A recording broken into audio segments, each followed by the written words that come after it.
Mahilig ba kayong magpapak ng Nutella? If yes, I'm sure magugustuhan niyo itong bagong dessert ng Burger King. I love the BK Sundae kasi tamang-tama lang yung pagka-creamy and not too sweet for me. Kaya bagay na bagay kapag nilagyan pa ng Nutella fudge on top. I had this sundae together with the vanilla iced coffee kasi grabe ang init sa labas at maganda tong pangpalamig. Na-appreciate ko yung dami ng ice dito sa vanilla iced coffee kasi sobrang nakaka-refresh. This is so good. I love this combo. Enough lang yung dami ng Nutella fudge para ma-enjoy ko with the BK sundae. Yummy! I also ordered this BK waffle sausage king with egg.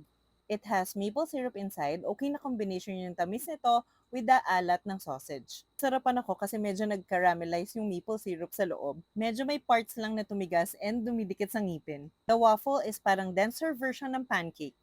Tapos yung sausage king, medyo manipis lang, but the taste is good. I love this combination and if mahilig kayo sa waffles and breakfast sausages, you can order this any time of the day. Kayo, ano yung mga favorite nyong pampalamig this summer?